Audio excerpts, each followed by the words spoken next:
Lindero Norte Noticias. Periodismo sin fronteras. Ashley Giovanna y Reina Alicia coinciden en la muerte, sin conocerse. Una de Mexicali y la otra en Tijuana, con días de diferencia, menos de una semana. Y es que ambas se sometieron a cirugías estéticas. Una de temas de implantes mamarios, de liposucción, y la otra para una cirugía bariátrica. Apenas que iniciábamos este 2025 ya tenemos 2 muertes en quirófano, y ambas por temas de cirugías plásticas donde terminan siendo investigados las clínicas privadas, el procedimiento que se llevó a cabo, pero sobre todo resalta la denuncia que se presenta ante Fiscalía y la forma en que ambas clínicas privadas terminan por querer acelerar el proceso y querer lavar su nombre.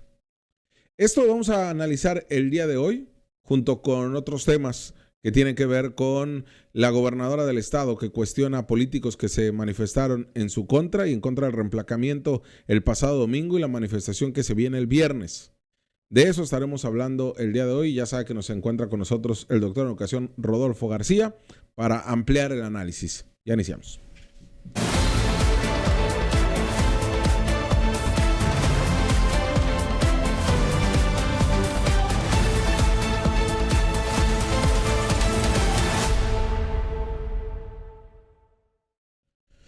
Y bueno, tremendo caso que vamos a exponer el día de hoy en el análisis e información ya publicada en Lindero Norte, con un trabajo periodístico de Antonio Eras y de un servidor, plasmado en investigación con número único de caso, datos que no se habían dado a conocer, y ahora también la respuesta de la autoridad. Hoy en la mañanera de la gobernadora Marina del Pilar se habló precisamente del caso de Ashley Fernández y también de Reina Alicia Moreno, una de 29 años de edad, caso de Tijuana, que murió en una clínica Río Médica en zona Río de Tijuana, que se encuentra solamente el piso 5 clausurado, porque ahí es la zona de operaciones, una cirugía, mommy makeover que le llaman, en donde terminó por morir, y la denuncia del esposo porque detecta irregularidades, además que es asesorado. Y tanto en el caso de Ashley Fernández, que ha conmocionado a la comunidad de Tijuana, también se viene el caso de, recientemente el día de ayer, se denuncia ante Fiscalía, de Reina Alicia Moreno, de 40 años de edad. Ella todavía ni siquiera iba a la operación. Ella estaba en el trabajo preoperatorio, que es la anestesia. Ahí le dio un paro cardíaco y no pudieron reanimarla. Y es por eso que el día de ayer se hacen las investigaciones correspondientes por parte de la Fiscalía y se también suspenden las actividades en esta clínica ubicada en la colonia Progar. Se han detectado irregularidades. Se está investigando por la vía administrativa por parte de COEPRIS, pero los cuerpos, los cadáveres ya se encontraban embalsamados, estaban en el ataúd. Realmente ya rumbo a que fueran o cremados o llevados a que les hicieran sepultura. Ahí es donde les entran sospechas a los familiares y piden la intervención de la Fiscalía y del Servicio Médico Forense. Hoy les vamos a dar estas historias y además lo que significa la respuesta de la autoridad. Te saludo, Rudy. ¿Cómo estás? Jorge, ¿qué tal? Buenas noches. Bien. Interesado, impactado, pero algún comentario que tengo después de que ya... Sí, precisamente en ese sentido, Rudy. ¿Qué te dice? Primero, el que se le dé tanta publicidad, tanta proyección al turismo médico, y regresamos a lo que hemos venido cuestionando años antes. Tenemos una década prácticamente hablando de cirugías plásticas estéticas, tanto de médicos no certificados correctamente. En este caso, ambos médicos sí tienen certificación, son plásticos, pero las clínicas. Así es. ¿Qué opinión te parece? La opinión es muy sencilla para mí. Estás desarrollando un turismo médico, pero en ese turismo médico también hay oportunistas. ¿Qué estoy diciendo? los mexicanos conocemos el distrito médico, e incluso vamos a ese distrito con algunos médicos. En mi caso, el cardiólogo, en fin, ¿no? Sí. O el de medicina interna, el que tú quieras. Lo que hay que tener cuidado, y es un cuidado que en primera instancia le correspondería a COFEPRIS o COEPRIS en este estado, y en segundo lugar a nosotros. No solamente quién es la médica o el médico, sino qué clínica o pseudo hospital tiene. Porque regularmente los dueños de los hospitales o las clínicas no son los médicos que operan. Sí, ¿no? No sé, rentan o una cosa de esas. ¿Con qué cuentan? Cuando digo que instrumental médico, urgenciólogos, especialistas en cirugía que van a hacer. Pero eso es, COEPRIS tiene que cumplir la norma, obligar a cumplir la norma. Y las normas las tienen ellos, Jorge. Sí. Y en segundo lugar, nosotros, como usuarios de un servicio altamente peligroso, que es la vida, tienes que cuidarte. Y no estoy diciendo que te vayas al más caro, para que no empecemos con cosas, sino que cuides bien con quién vas a ir. Sí. No solamente no tiene que ser un charlatán, sino la clínica tiene que ser exactamente una instalación médica. Sí, porque ahí es donde radica todo. Uno, como decía Rudy, a ver, es un quinto piso de un edificio, cuenta incluso con estas plantas de energía externas o alternas que pudieran auxiliar en todo caso de un apagón, por ejemplo. Desde esos temas básicos tendrían que estar analizando, y como dice Rudy, le corresponde a COEPRIS investigar de manera periódica. El problema también es la cantidad de inspectores y la cantidad que va creciendo de estas clínicas, que incluso hoy el secretario de Salud decía, pues yo tenía conocimiento de que esta ya estaba cerrada. La MB, que es MB Hospital, donde murió Alicia Sofía, quien pues de 40 años se estaba haciendo una banda gástrica. Fíjate nada más, cuando se habla de esto regularmente, si es que no hay inspectores, pues con las multas contrata inspectores. Claro. Es sencillo, Jorge. Si sabemos que el fenómeno está creciendo, la respuesta a ese fenómeno también tiene que crecer. Y si crecer significa supervisar con más inspectores y que ese pago a esos inspectores para que no caigan en corrupción sea parte de lo que ingresa para su salario, además un inventario, además el inspector no es aquel que recibe una denuncia, Jorge, no, un inspector es el que anda en la calle, en tierra, caminando por todo el centro médico, por las colonias, viendo los consultorios, supervisando eso. Sí. Ese es el trabajo del inspector. Y ahí, Rudy, por ejemplo, también es uno voltear a ver, como decías, como paciente, porque además son operaciones caras, Rudy. Ya sé. O sea, no son operaciones. La que hablamos del Mommy Makeover, que les voy a decir exactamente qué es lo que le practicaron, de acuerdo a la carpeta de investigación 765-2025, Ashley Giovanna, le realizaron esta intervención médica por parte de que técnicamente son 3 intervenciones en una misma operación. La lipoabdominoplastía, que son 2 procedimientos, la liposucción y reconstrucción de la pared abdominal, y la apexia mamaria, que es el levantamiento del busto.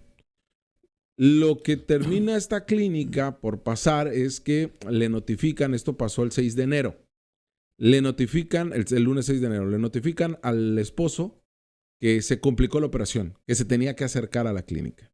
Ahí es cuando le dicen, le dio una embolia que terminó con su vida.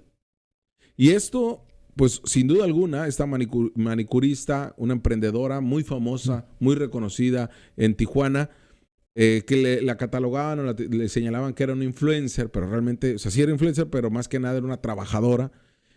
Este tipo de operaciones son de 200,000, 300,000 pesos, Rudy. O sea, por eso hablamos de vigilar en la clínica en la que te lo estás haciendo, ¿no? Sí, no solo el médico especialista, sino la clínica y todo el instrumental médico que necesitas. Mira, Jorge, cuando hablan de un infarto cerebral, yo sé lo que es eso. Yo ya lo sufrí. Sí. Entonces, Eso se debe a que no se hizo un buen análisis de sangre con respecto a triglicéridos, colesterol, no se hizo un buen examen de la clínica, que es la obligada. Es decir, antes de que entres a operación, yo necesito tener todos estos informes. Sí, en este caso la causa de muerte es una tromboembolia pulmonar masiva. Y es ahí donde dice Rudy, de acuerdo a lo que es el médico, a quien pues está siendo investigado junto con la clínica, el doctor Miguel Ángel F., él señala que sí presentó todos los exámenes médicos. ¿Dónde está? Y los tiene ya la propia fiscalía. Ahí tenemos la imagen de la clínica que fue clausurada, solamente el piso 5. Ojo, solamente el piso 5. Que se le hizo la radiografía de tórax, el ultrasonido de corazón, y coagulación, electrocardiograma y exámenes de sangre. La fiscalía es la que tendrá que analizar eso, ¿no? Ahora está en manos de la fiscalía, ahorita está en manos de lo jurídico. Y es ahí una pieza fundamental de esto. Pero para seguir analizando, Rudy, vamos a ver qué fue lo que dijo el titular del Servicio Médico Forense, el doctor César González Vaca, que el día de hoy habló sobre las causas de muerte, pero además de la situación que se está viviendo post-mortem, lo que a él le llega ya los cadáveres, porque ojo, lo que hicieron estas clínicas fue acelerar el proceso, decir, pues ya llévensela aquí, nosotros les pagamos servicios funerarios, hablen en la funeraria tal, miren, nosotros lo vamos a contratar. Eso es muy sospechoso, Rudy. Rarísimo, no es gratis. Porque además de eso representa el que ante una muerte como estas, tendrían que notificar a la fiscalía. Sí. Decir, miren, aquí están todos los documentos, señor, esposo, esto fue lo que sucedió. Ahí está. No es nada malo lo que le hicimos y el cadáver que venga se me fue y que lo estudie para que se den cuenta que yo no cometí ninguna negligencia. En el sentido laxo así debe de ser. Sí. Si no tienes si no tienes responsabilidad, es lo que haces. Háblale a fiscalía, háblale a CMFO, háblale a la familia, aquí está el expediente completo de los análisis, ahí está todo. Y es que hablamos de un tema de ética, pero también de una responsabilidad legal. Así es. Y administrativa. Mira, Jorge, es que eso es un principio que me cansé del neoliberalismo. El mercado se autorregula. Hay una ética profesional. No, hay un interés económico. Punto. Porque si fuera ética, hubiera hecho lo que tú acabas de decir. Los clínicas privadas no te regalan ni una gasa. Claro que no, ni una aspirina. No te regala nada. Y aquí hablamos de una de un negocio, sí, que tienen, pero hay una responsabilidad médica. Y está penado, ¿no? Tan así que ese es el delito, responsabilidad médica técnica. Porque hay un delito. Claro. Pues, y es a partir de ahí donde lo correcto, y no hablamos de moralidad, sino lo correcto en materia de ética profesional. Y además de una legalidad, es decir, señores, familia, sí, en efecto, nosotros vamos a pagar el servicio funerario porque seguramente además viene la cláusula, ¿no? Nosotros vamos a pagarle esto, pero primero vamos a hablarle al Servicio Médico Forense, a Fiscalía, que ellos vengan acá. ¿Por qué, Rudy? Porque ya los cuerpos estaban embalsamados. La Fiscalía tuvo que ir por ellos a la funeraria y ya con eso están manipulados. Oí yo a la procuradora o fiscal, como se llame, decir eso, y la verdad es que en tanto tiempo, qué difícil debe de ser que en algún velorio, como quieras llamarles, tengas al cuerpo presente y llegue la fiscalía y diga, pues tenemos que llevárnoslo. Sí, para la familia, ¿no? Claro. Sí. Oye, porque además ya hay sospechas de algo y hay tufo, pues, de que algún problema hubo. Y ahí es la responsabilidad de la clínica, ¿no? Así es. O sea, claro. La fiscalía actuó bien, llega por el cadáver y tal. Escuchemos precisamente al titular del Servicio Médico Forense que nos habla cuáles son los resultados de estas necropsias. Es muy difícil hacer una autopsia en un cuerpo embalsamado.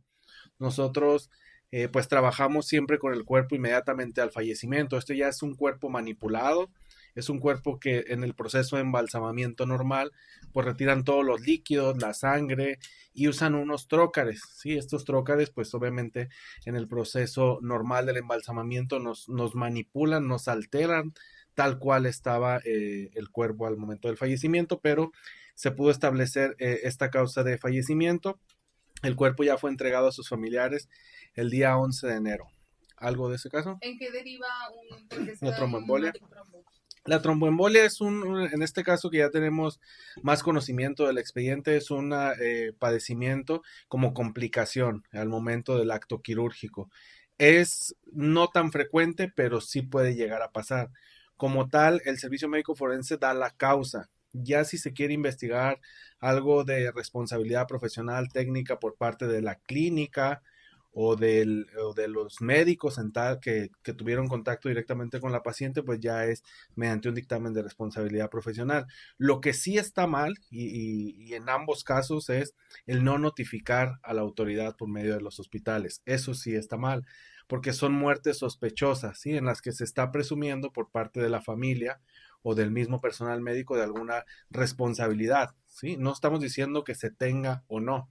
Eso ya más adelante la investigación, pero no es normal que una mujer en un procedimiento quirúrgico de 29 años fallezca, ¿sí? Entonces, alerta, digo, ahí muchas veces se aprovechan de los familiares, el estado por el que están pasando, y ellos lo que quieren es llevarse el cuerpo rápido a una sepultura o una velación, pero es importante que, pues primero, el personal médico, que todos debemos saber que es un caso médico legal y que se debe turnar a la fiscalía. Ya también las familias, pues digo, ellos no están como tal para saberlo, pero sí que denuncien cuando, en cuanto vean algo que no es común para ellos o que algo pudiera haber salido mal en el procedimiento, pues que lo denuncien. ¿Algo más de este o ya? De este ya no. ¿No? Es durante la operación, no en el ámbito preoperatorio. En el caso de Ashley de Tijuana es durante el proceso quirúrgico que se da esto de la tromboembolia. ¿Si le hacen la cirugía o no se la hacen? Sí se la hacen. Uh-huh. Sí. Ok. En el otro caso de aquí de Mexicali, este es un cuerpo que ingresó aquí al CEMEFO de Mexicali el día 13 de enero, aproximadamente a las 20 horas. De nombre Reina, de 40 años de edad. Ella fue levantada también de la funeraria Mexicali. Ya estaba finalizando el proceso de embalsamamiento. También igual nos complicó mucho el trabajar un cuerpo en estas condiciones. También solicitamos el expediente. En ambos casos es básico el expediente porque necesitamos saber qué fue lo que le administraron. Teníamos una nota expedida por uno de los directores de esta clínica en donde se hablaba de una reacción alérgica a un medicamento o a la anestesia como tal. Se realizó la necropsia y como causa determinante del fallecimiento es un edema agudo pulmonar, una cardiopatía hipertensiva, cardiopatía isquémica crónica y ateromatosis generalizada. Esto traducido es un padecimiento totalmente de origen cardíaco. Ella no estaba todavía en un proceso quirúrgico, estaba en un proceso anestésico rumbo a la cirugía, todavía no realizaba ningún procedimiento en ella. Es durante el proceso anestésico que cae en paro, pero sí tenía varios antecedentes ya cardíacos, sí había mucha grasa en su corazón, lo cual condicionó esto al momento del fallecimiento.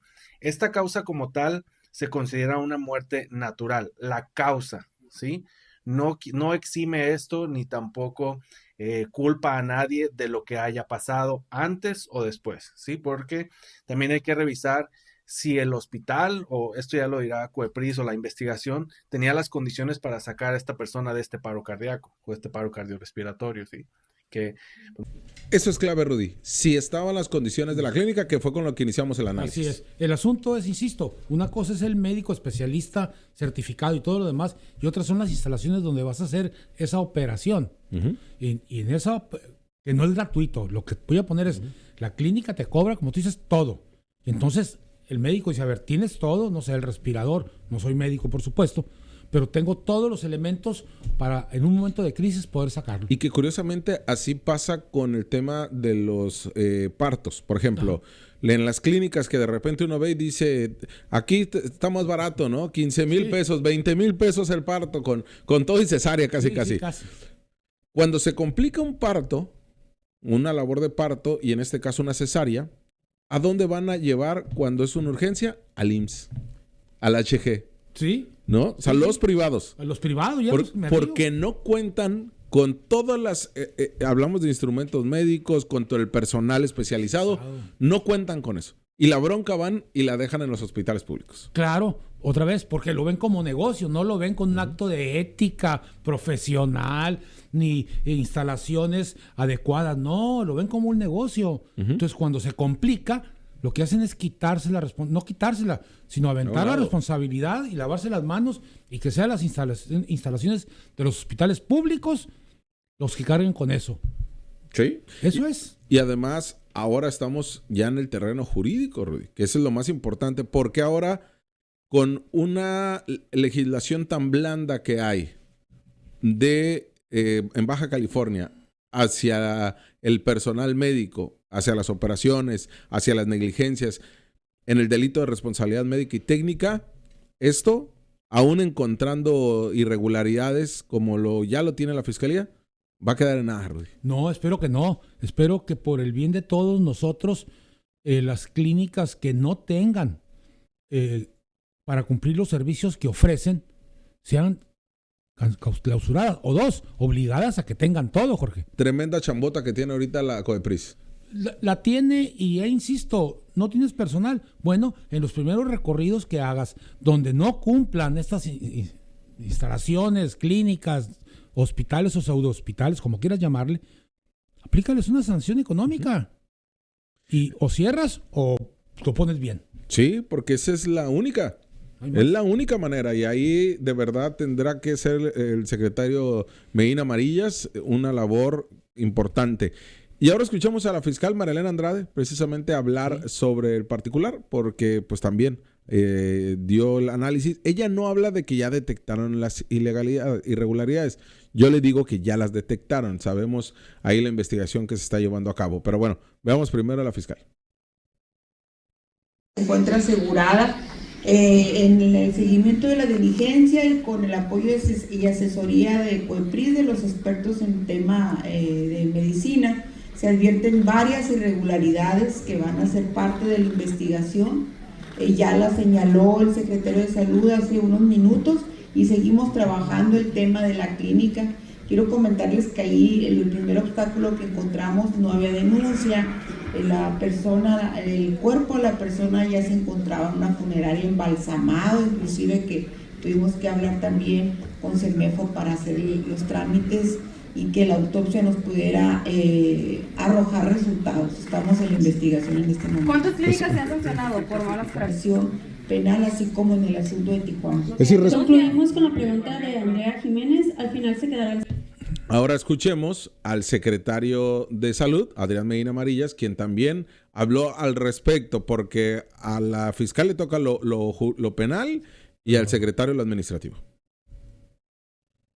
Redes sociales, y una vez que la Fiscalía del Estado nos alertó de que había esta denuncia nuevamente tardía, o que no fue en el momento que se dieron los hechos, y por eso fue que en conjunto con la Fiscalía del Estado, con la fiscal María Andrade, acudimos al hospital, a la clínica, una clínica que la verdad yo pensé que ya no existía, una clínica que tiene muchos años de existencia y que estuvo cerrada mucho tiempo, porque ahora está habilitada o estaba habilitada como una clínica quirúrgica de corta estancia. Esto nos enteramos ahora que estuvimos allá, y el caso lo tiene ya la Fiscalía para verlos, están investigando la situación. Sí, era una persona joven de 40 años que estaba siendo sometida, que iba a ser sometida a una cirugía para reajuste de un procedimiento bariátrico, pero que nos informan que no llegó a la cirugía, que a la hora de la inducción de la anestesia, que es el paso previo a que se inicie el procedimiento,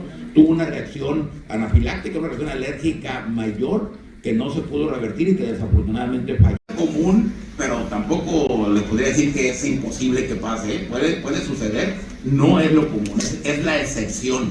Por eso es que tenemos que investigar con más detalle, porque ese es el giro que dieron de primera intención las autoridades del hospital, que fue lo que sucedió. Pero estamos esperando pues el resultado del CEMEFO y las investigaciones a profundidad de la fiscal para poder determinarlo. ¿En lo administrativo cumplía? Por eso llama tanto la atención el que ya hemos tenido la semana pasada un caso en Tijuana, una cirugía plástica, ahora una cirugía bariátrica, donde teóricamente son personas sanas.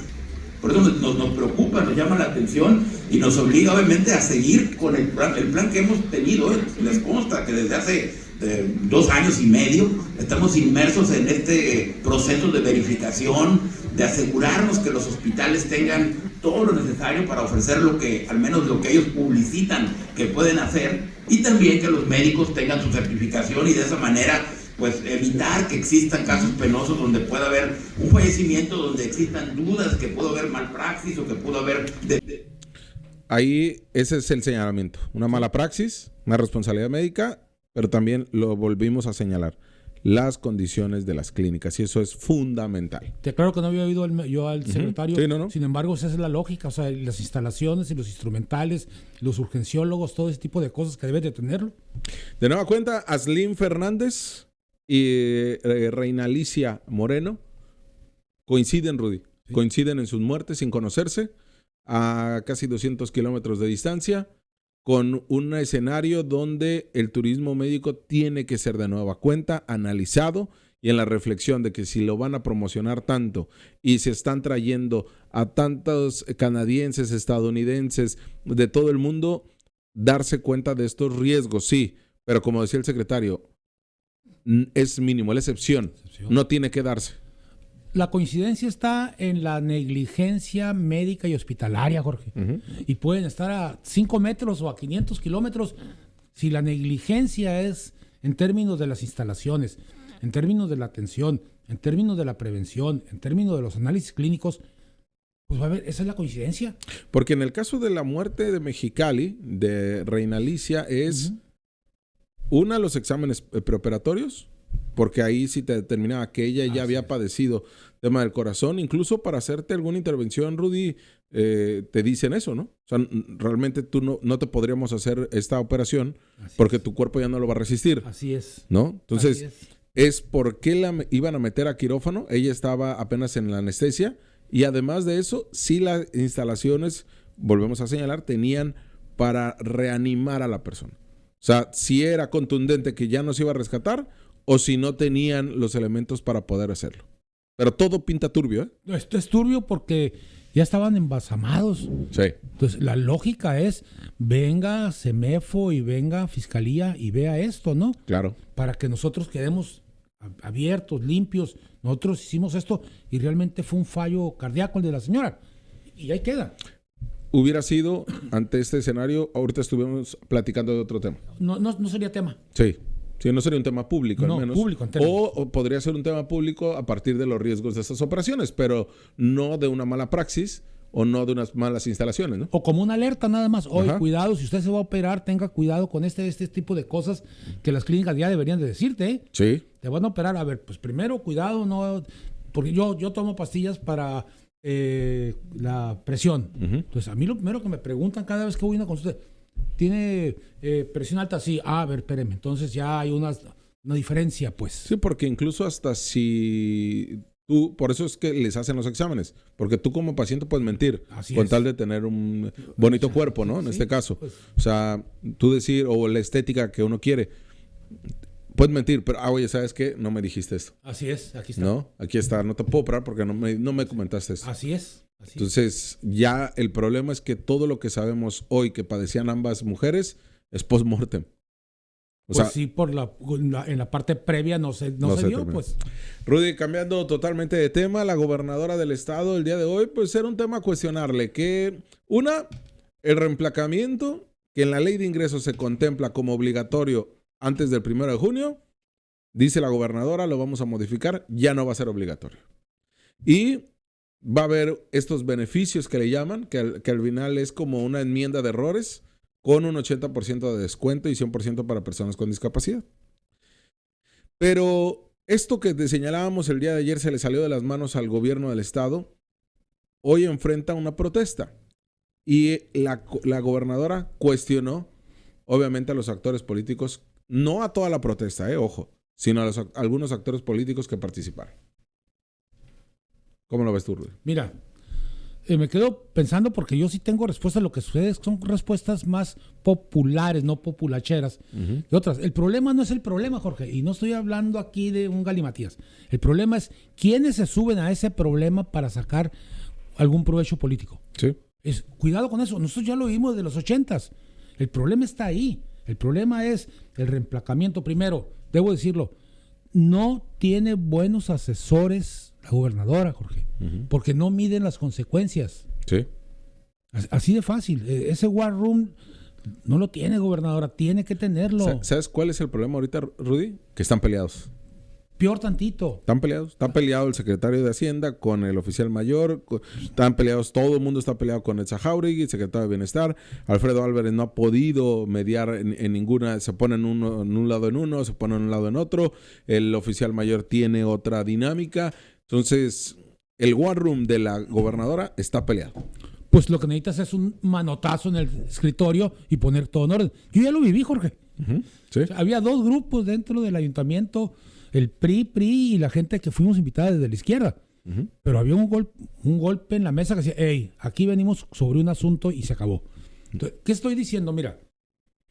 Para en principio de cuentas, Rudy, sí. No hay razón de reemplacamiento. Primero, no hay una razón justificada. Uh-huh. Puede ser que andes buscando ingresos. Y aclaro que yo no tengo ninguna cercanía con el gobierno del estado, ni con la gobernadora, ni con nadie. Y eso lo sabes tú. Sí. ¿Qué estoy diciendo? Si en el planteamiento está la respuesta, Jorge. Uh-huh. Si tú dices, miren, aquí está el acuerdo de hace 20 años donde dice que voy a inventar, que cada 10 años tiene que cambiarse las placas de los carros. Pero además aquí tengo, porque la oí, aquí tengo CBP que me dice que estos carros no van a pasar porque las placas, el sensor no los agarra. O sea, tengo 4 o 5 justificaciones. Es decir, estamos pensando en que sea el reemplacamiento, que sea justo el costo de la lámina, se me ocurre. Uh-huh. Y aquí está el presupuesto. Uh-huh. Entonces, estoy haciendo algo bien, me lo estás entendiendo, que es el problema, y no me lo estás imponiendo, Jorge. Ese es el problema. El otro asunto que yo sí lo veo y lo he dicho desde la resistencia de los maestros, uh-huh. ¿Quiénes son las personas que se suben a este tipo de movimientos? Antes de que me analices ese tema, vamos a escuchar a la gobernadora. Claro que sí. Mejor, porque ya primero poniendo sobre la mesa que no hay razón de reemplazamiento, al menos como lo justificaron, ahora sí metémonos al escenario político. Y es precisamente donde se le cuestionó a la gobernadora qué opinaba de las manifestaciones. Esto fue lo que dijo ella y también el secretario de gobierno, Alfredo Álvarez, y que nos va a dar pie para analizar ya el escenario político. Evidentemente siempre hay ciudadanos, hay una causa, ¿no?, que origina, y respetamos mucho a los ciudadanos y sus posturas y sus causas, y esas siempre las vamos a atender. Pero pues también vimos a ciertos actores políticos de oposición que incluso están ellos mismos convocando, el PAN está convocando a este tipo de circunstancias. Y pues todo parece indicar que se acerca la temporada de aves de rapiña, y pues ya sabemos cómo se conduce. La realidad es que estos actores políticos que de manera perversa están pues cambiando una situación, ustedes ya vieron el fondo, siempre lo hemos dicho, somos un gobierno que está enfocado en los programas sociales. A donde volteen en Baja California, ustedes van a ver inversión pública, van a ver obra pública. Se están construyendo hospitales, estamos invirtiendo en educación, en salud, en bienestar, como nunca antes. Entonces, estos actores políticos, pues ahora sí que yo creo que están envidiosos, envidian porque nosotros sí esto pudimos hacer en apenas 3 años que llevamos de gobierno, estamos invirtiendo, estamos disminuyendo la pobreza. Ahí están los resultados, ahí están los resultados, ahí están, la disminución de la pobreza. Y bueno, pues ustedes saben bien cuáles son los intereses de él. Pues, miren, pues saben que quiere ser candidato y está en este proceso, ¿no? Y pues bueno, pues miren, si Judas negó 3 veces a Jesucristo, que no me niegue a mi Macalpin ahora, pues, o sea, ¿qué les puedo decir? Guardando toda proporción. Y pues hay actores que están de manera perversa utilizando ciertas causas ciudadanas para fines políticos. Esa es la realidad. Yo no voy a referirme absolutamente a nadie. Aquí Cristian preguntó por un actor en especial, y lo que yo les puedo decir pues es que estoy convencida de que lo están utilizando con fines políticos, y si no, pues esperémonos al 2027. Y tienen interés políticos, lo hemos visto con claridad. Me parece que a partir de esta etapa de la administración, y eso lo hemos estado monitoreando desde la Secretaría General de Gobierno, cada vez que nos vamos acercando al fin de la administración, pues se van a poner un poco más inquietos los partidos de oposición o los grupos de oposición. Ahora vemos que hay más participación. Con claridad vimos, por ejemplo, como en esta ocasión los partidos de oposición incluso hicieron ruedas de prensa, anuncian ruedas de prensa posteriores a esta. Hay también, debo decirlo, y lo comentaba la gobernadora en la mañana, en la mañanera, que es parte del proceso político que estamos viviendo, y eso también nos obliga a todos, entiendo que también a ustedes, a tener esa percepción clarísima de cuando un movimiento corresponde a una causa social y cuando un movimiento corresponde a un movimiento político que tiene evidentemente el interés de abrazar una aparente causa. Ya vimos que es una dinámica totalmente distinta a la del tratamiento. Ahí está, ¿no? Señalaba que desde la Secretaría de Gobierno monitoreaban las... le salió lo priista que lleva adentro Alfredo Álvarez. Yo después le comenté que a qué se refería con monitorear. Ya me explicaba que era realmente estar supervisando, ¿no? Pero bueno, es mal uso de las palabras. Espiando. Es justamente, ¿no? Pero en este caso, Rudy, ¿cómo ves este tema? Insisto con una cosa es el problema y otra cosa son los actores que se suben a ese problema. Eso está pasando en el movimiento magisterial. Uh-huh. Ya hay gente adentro del PAN, lo digo, que no le importa el magisterio porque nunca le importó y con Kiko Vega nunca aparecieron y hoy sí. Está pasando con esto. Otra vez, el grave problema no son los panistas. El grave problema son los panistas que no pudieron infiltrarse en su sexenio. Uh-huh. Esos son, porque los panistas que están adentro no dicen lo mismo o cuando menos nos expresan. Sí, ¿no? ¿Verdad? Entonces, es un asunto de que no pudieron incluirse y por lo tanto tienen que hacer algo, pero fíjense nada más esto. Insisto, el problema no está en la oposición que quiera subirse a todo, eso es normal. Uh-huh. Que lo acepte la gente es otra cosa. El asunto está que desde el punto de la gobernadora, con el recurso público suficiente para tener un buen equipo, y no estoy hablando de cientos ni de decenas, con 5, 6 gentes que estuvieran compenetradas de esto, podría hacer cuestiones y decisiones, incluso viendo el mal menor, Jorge. Sí. ¿Qué es lo que peor nos podría pasar? Pues que hubiera una protesta y entonces se da esta respuesta. Quien se sube al tema es el PAN y el PT. Claro. Justamente. Y ahí veíamos a Manny Quintero Jr., que fue de los que habló. Veíamos a representantes de Acción Nacional, desde diputados, como también miembros de la dirigencia estatal. Uh-huh. Acudieron, y yo lo decía el lunes, Rudy, entorpecen las protestas. Las contaminan, Jorge. Uh-huh. ¿Por qué?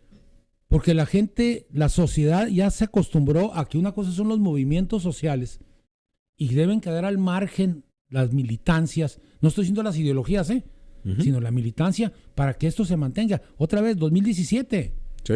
¿Qué es lo que llevó que se fuera desgastando? La presencia de gente identificada. Uh-huh.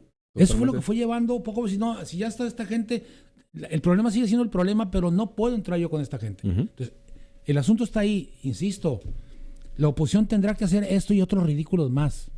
Sí, porque además de esto, yo cuando en 2017 ¿sí? me señalaban, es que Morena está detrás de todo esto, decías, no. Hoy por hoy Morena no te reúne en una plaza esto. Hoy por hoy que Morena tiene poder. Y gratis y cada quien por su voluntad y con su carro. Sí, por eso, y sin usar camiones, pues. No, nosotros, yo estuve ahí. Entonces, por eso digo, hoy por hoy no, ni Morena. No. El Morena actual no te reúne y menos el Morena 2017. No. Entonces, ¿qué pasa acá? Que en efecto hay ciertos personajes que su ideología tendrá que ser apegada al López Obradorismo, uh-huh, como también pues a temas de izquierda. Como también ahí veíamos gente que era de la ultraderecha en esta manifestación, sí, que eso es lo que fortalece porque la causa, como dices, es otra. Así es. ¿No? Era la negativa, un replan capayendo. Nada más. Y ahí es ahí donde, por eso solamente se concentró en Mexicali. Como que está entendido que el mexicalense es el que sale a protestar. Es el que sale. Sí, me quedé así porque esto no es como repercusión en otras partes, sino se da aquí endémicamente, pues estamos aquí.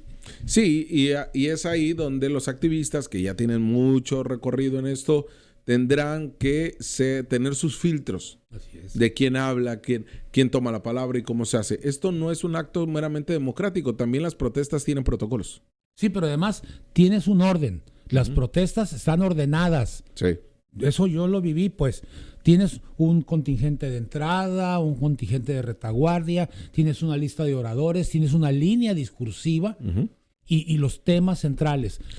Cuando una manifestación de esas se hace, el tema central es dejado a un lado y te metes a cuestiones partidistas, ya estás desprestigiando el movimiento. Y es que lo más fácil, Rudy, incluso para pseudocomunicadores, es decir Marina corrupta. O en su momento que decían que corrupto, ¿no? Sí. Eso es lo más fácil. Y al final no te deja nada, ni a la protesta, ni nada. Y parece como un grupo de catarsis, nada más. Grita que todo el mundo es corrupto y maldice a todo el mundo. No, esto no son luchas libres.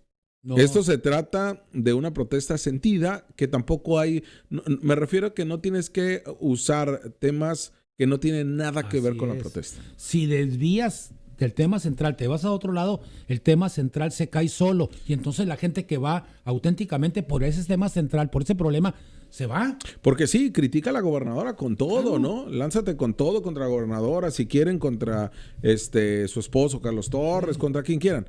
Pero el punto es que tiene que tener una línea discursiva bien identificada, que ahí era el reemplacamiento. ¿Qué pasó, Rudy, en 2017? Que fue una serie de temas los que llevaron a que Kiko Vega echara para atrás. Porque el primer tema fue los gasolinazos. Primero y luego se fue al agua. ¿No? Y después se fue al agua. Cuando empezaron a ver todo el tema que se venía, pues ese fue el caldo de cultivo. Acá pudiera ser lo mismo, sí. Pero lo central ya es el reemplacamiento y tendrán que irse por esa línea. Y sin duda alguna, si consideran el grupo de protesta que hay más tela donde cortar e irse, lo van a hacer. Sí, el problema es que nuevamente, si dentro del grupo de la gobernadora, que es el de contención, mide las cosas, ni siquiera hay necesidad de esto, porque a la hora de explicarlo te das cuenta del rechazo o exhibes quiénes están en el rechazo y eso te ayuda mucho, Jorge. Y además, Rudy, es admitir, porque admitir errores también le viene bien a la población. Claro. Porque si admitieran que, ¿saben qué? Sí, no tuvimos que haberlo hecho de esta manera, y por lo tanto no va a ser obligatorio.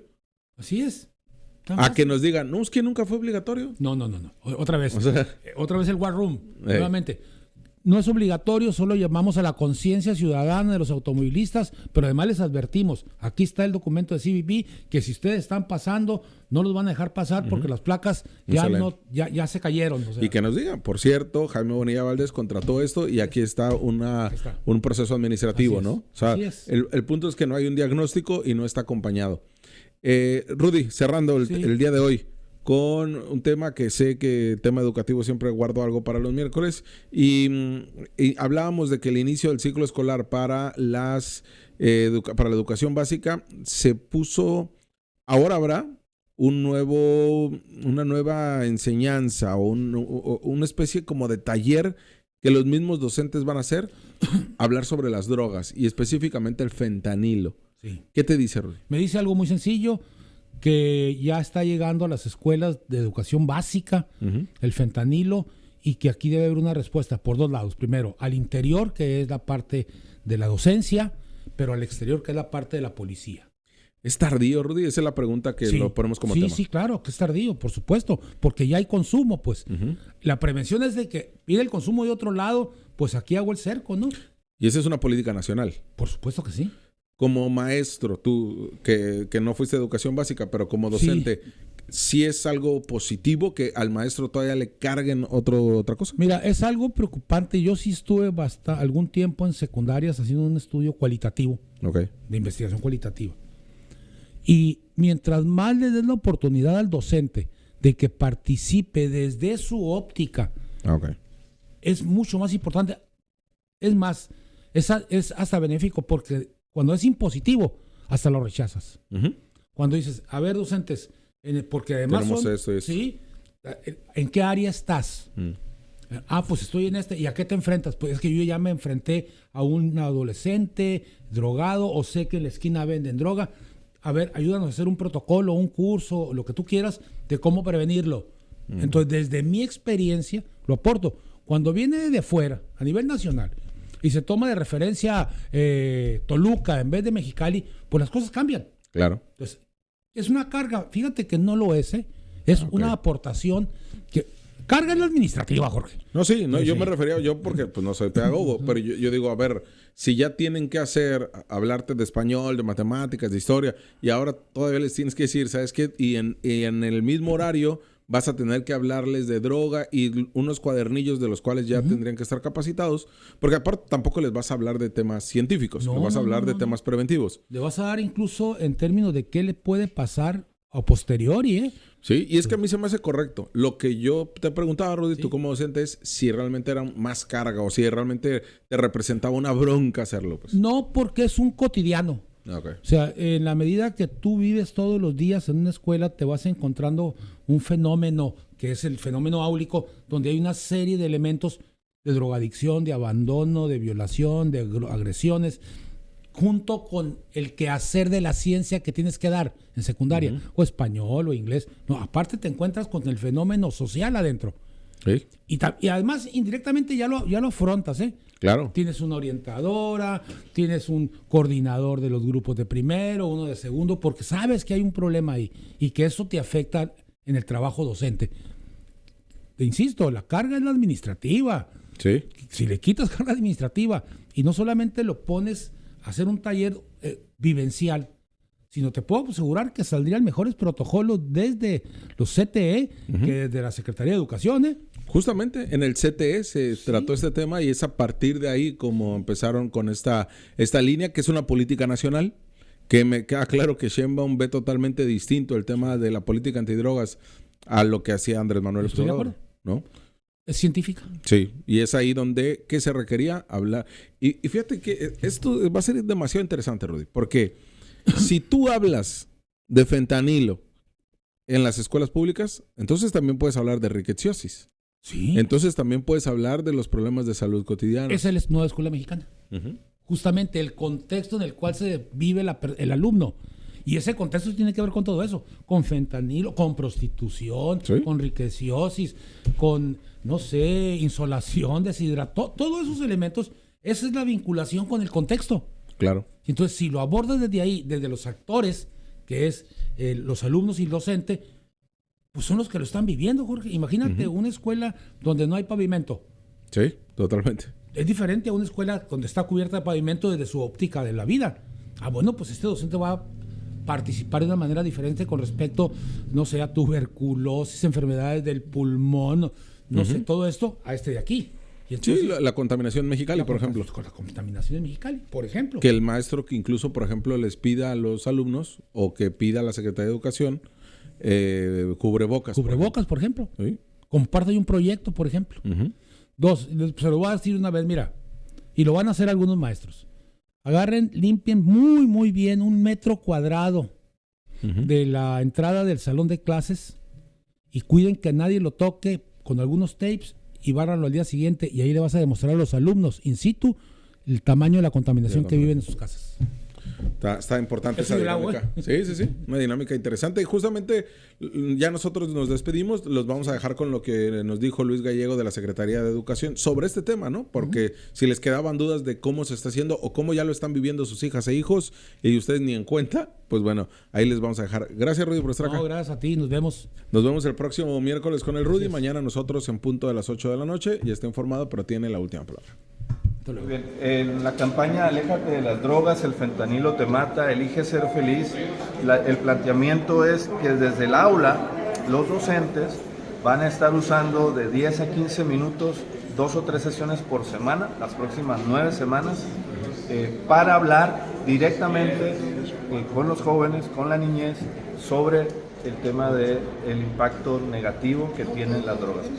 Van a ser muy enfáticos en el daño que causan, van a ser muy claros, ilustrativos, la manera en la que se usan los tipos de drogas, van a hablar de todo tipo de drogas y particularmente se van a enfocar en decir claramente que particularmente esta sustancia del fentanilo mata, destruye, mata las células, mata el cerebro, no hay otra opción en el caso del fentanilo. Y van a explicar todo esto de manera amigable. Los maestros conocen a sus alumnos, las maestras lo van a explicar. Hay un cuadernillo que se va a distribuir para todas y todos los maestros, y también lo tenemos disponible de manera digital en la página www.lineadelavida.gov.mx. Ahí está todo el acervo que se va a estar utilizando.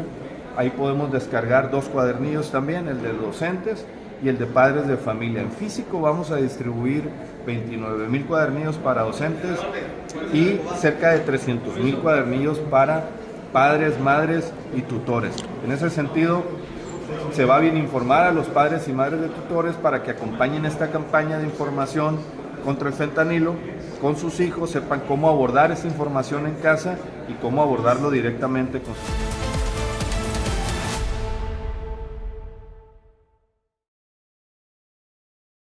Hola, soy Estelita y aquí la estrella eres tú. Este mes de enero tenemos el descuento del 15%. Con el pago de tu predial, transformamos Mexicali con mejores servicios, más obra y seguridad.